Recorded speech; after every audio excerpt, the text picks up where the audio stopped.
We're on lesson 6 of chapter 11, which we're going to solve inequalities by multiplying or dividing. First, we're going to use the multiplication property of inequality. Then we're going to use the division property of inequality. Then we'll solve a real-world problem. Here's the idea of the multiplying and dividing properties of inequality. And that says when you multiply or divide both sides of an inequality by a positive number, the statement will remain true.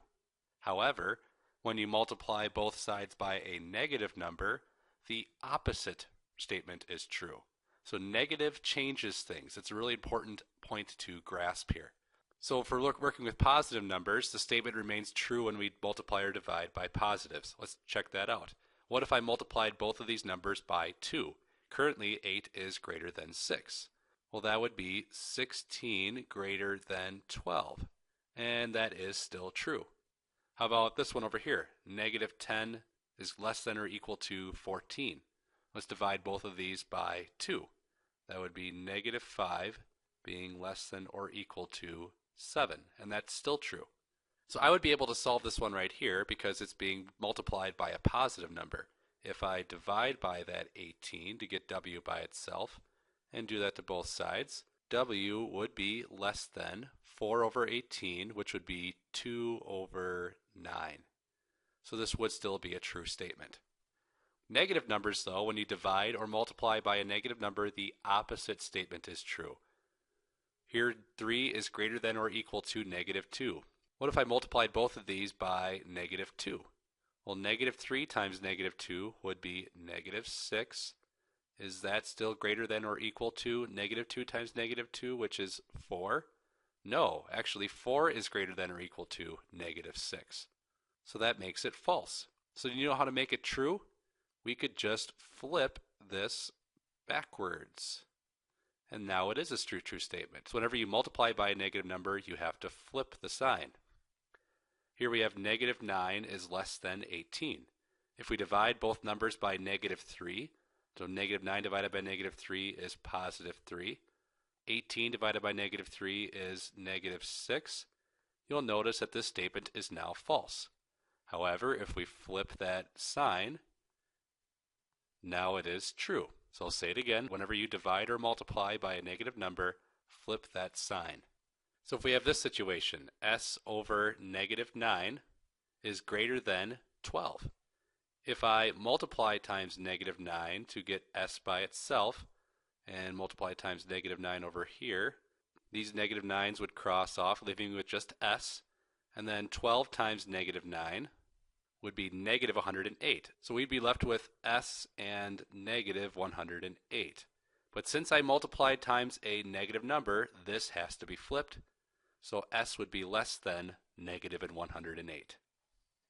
So let's use the multiplication property of inequality. So we need to solve for the variable here, x. We have x over 11 is less than 3. So to get x by itself, I multiply times 11 on both sides. So dividing by 11 and multiplying by 11 cross each other out. So I'm left with x as less than 3 times 11 would be 33. I don't need to do anything here because 11 was a positive number, meaning this is still a true statement. Now I have 4.8 is less than or equal to r over negative 6. So to undo the dividing by negative 6, I multiply times negative 6. And here I multiply times negative 6 too. So dividing by negative 6 and multiplying times negative 6 cancel each other out, leaving me with just r. 4.8 times negative 6, so negative 6 times 4.8 would be negative 28.8. So now I have negative 28.8 and r over here.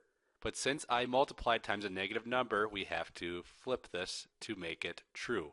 R is less than or equal to negative 28.8. Now we can use the division property of inequality. So if we're solving for x here, 4x is greater than 9.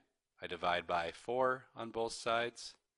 And that leaves me with x is greater than 9 over 4, which we would simplify that to 2 1/4. And I don't need to flip this because it was a positive number I was dividing it by. How about this one? Looks like we're dividing it by a negative number, which means we'll have to flip this. So if I divide by negative 12, and divide this by negative 12, this would give me 1y, a positive y. I have to flip this then because I divided by a negative number.